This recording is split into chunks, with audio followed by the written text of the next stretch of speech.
Hello বন্ধুরা, back to my channel. আজকে তোমাদের মটন বিরিয়ানি করে দেখাবো। মটন বিরিয়ানি করার জন্য দেখো মটনটাকে আমি ধুয়ে নিয়েছি। এদিকে পেস্তাটা ভালোভাবে ধুয়ে কেটে নিয়েছি। এবার পেস্তাটাকে ভেজে নেব। দেখো গ্যাসে কড়াই বসিয়ে দিয়েছি। এবার সাদা তেল দিয়ে দেবো।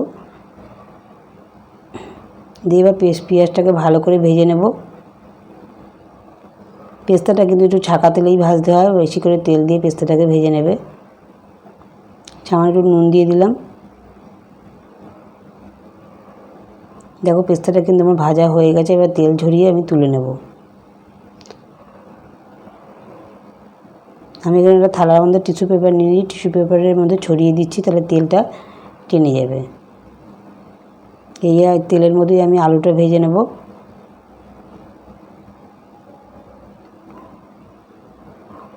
সামান্য একটু নুন দিয়ে দেবো। এবার আমি মাংসটাকে ভালো করে মেখে নেব। কিছু মশলা নিয়েছি, দেখো জিরের গুঁড়ো, লঙ্কার গুঁড়ো, ধনের গুঁড়ো, গরম মশলার গুঁড়ো, গোলমরিচের গুঁড়ো ভালো করে দিয়ে এগুলোকে মেখে নেব। এবার একটু পাতিলেবু নিলাম হাফ। পাতিলেবুটাকে ভালো করে চিপে নিয়েছি। এখানে আমি 200 গ্রাম টক দই নিয়েছি। দিয়ে এবার ভালো করে এটাকে মেখে নেব। সামান্য একটু তেল দিয়ে দিলাম।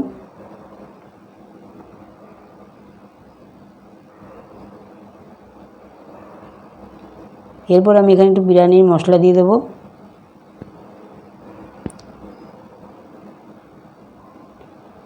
তারপরে ভালোভাবে মেখে নেব আবার।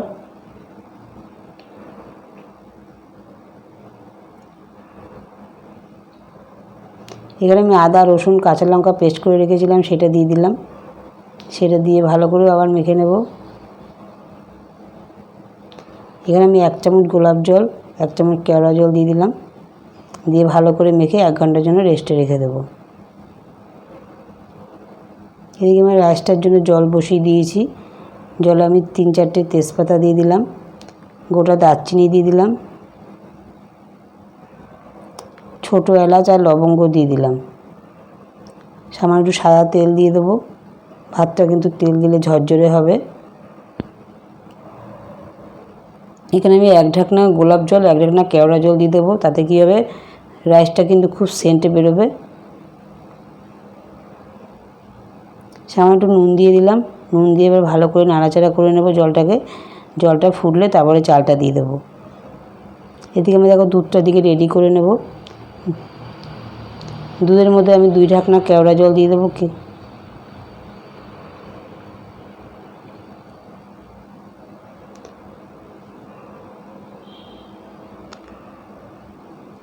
তারপর 2 ঢাকনা গোলাপ জল দিয়ে দেবো। এটা তোমরা আন্দাজ করে দেবে।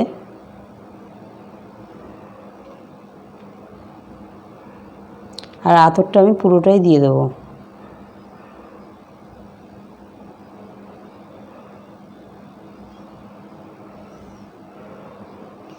এদিকে বিরিয়ানির কালারটা দিয়ে দেবো।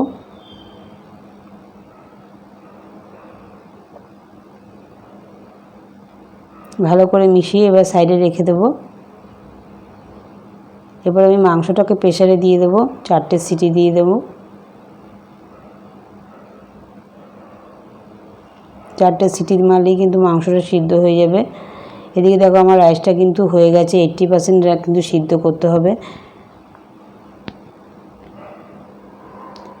এবার আমি দেখে নেব। দেখো আমার ভাতটা কিন্তু 80% সিদ্ধ হয়ে গেছে। এর বেশি সিদ্ধ করলে কিন্তু নরম হয়ে যাবে। এবার আমি ভাতটার থেকে জলটা ঝরিয়ে নিয়ে একটু হাওয়াতে রাখলে ভাতটা আরও সুন্দর ঝরঝরে হয়ে যাবে। সবসময় রাইসটা কিন্তু 80% সিদ্ধ করবে তোমরা। এবার আমি দেখো কড়াইতে একটু তেল দিয়ে দিলাম। দিয়ে মাংসটাকে কষিয়ে নেব। মাংসটা কিন্তু সিদ্ধ করার পরে একটু তেলে কষিয়ে নিতে হবে। মাংসটা দিয়ে দিলাম। এবার আলুগুলো দিয়ে দেবো। এবার নুন দিয়ে দেবো। নুনটা কিন্তু আমি মাখবার সময় দেইনি। এখানে আমি কিছু পেস্তা দিয়ে দিচ্ছি। পেস্তাটা যে ভেজে রেখেছিলাম এখানে দিয়ে দিলাম। পরিমাণ মতো নুন দিয়ে দেবো। নুন দিয়ে এবার ভালো করে কষিয়ে নেব।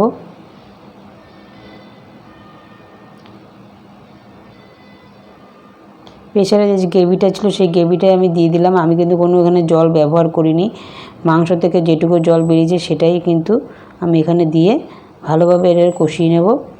এবার আমি হাঁড়িটাকে একটু রেডি করে নেব, ভালো করে ধুয়ে টুয়ে শুকিয়ে নিয়েছি, ঘি ব্রাশ করে নিচ্ছি। এই হাঁড়িটার মধ্যেই আমি বিরিয়ানিটা দমে দেব। হাঁড়িটাকে ভালো করে ঘি টি মেখে নিয়েছি। এবার আমি মাংসটাকে আগে দিয়ে দেব। আমি এটা দুটো লেয়ার করব।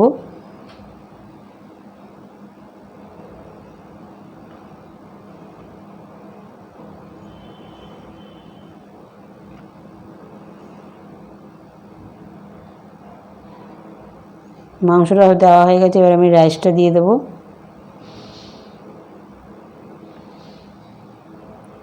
এবার আমি পেস্তাটা দিয়ে দেবো।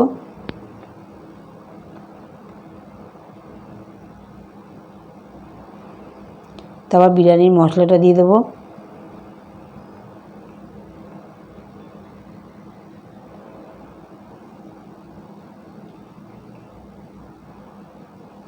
পরিমাণ মতো নুন দেবে। নুনটা কিন্তু দিতেই হবে, নাহলে একদম আনানো আনানো লাগবে। স্বাদ অনুযায়ী নুনটা দেবে।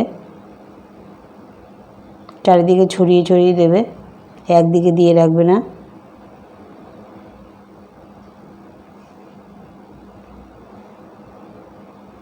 এরপরে আমি দুধটা রেডি করে রেখেছিলাম, সেই দুধটা দিয়ে দেবো।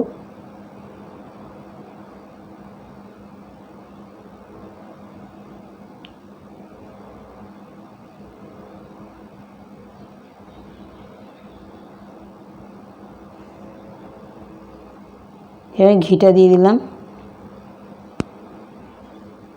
এবারে আমি মাংসটা আবার দিয়ে দেবো, যতটা মাংস আছে পুরোটাই এবার দিয়ে দেবো।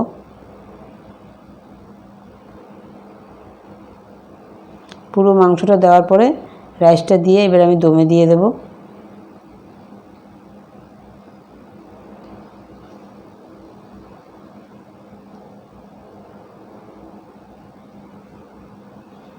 মাংসটা আমি পুরোটা এবার দিয়ে দিচ্ছি।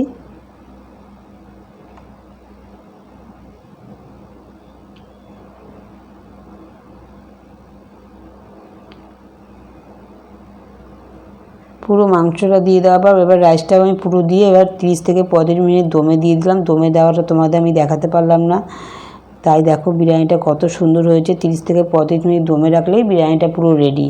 ঠিক আছে, দেখো বিরিয়ানিটা পুরো দোকানের মতন কালার হয়েছে, কত সুন্দর, খেতেও কিন্তু খুব দারুণ হয়েছে। তোমরা এরকম ঘরে বিরিয়ানি করবে, মটন বিরিয়ানি, বাচ্চা থেকে বড় সবাই কিন্তু এখন বিরিয়ানি সবাই খুব ভালো খায়। এইভাবে ঘরে তৈরি করে নেবে, দোকানের মতন একদম, খেতে কিন্তু দারুণ হয়েছে। ভিডিওটা কেমন লাগলো কমেন্টে জানিও। ভিডিওটা ভালো লাগলে লাইক শেয়ার কমেন্ট করো, সাবস্ক্রাইব করো, পাশে থাকা বেল আইকনটা বাজিয়ে দিও। নিত্য নতুন সবার আগে তোমাদের পেয়ে যাবে। টাটা।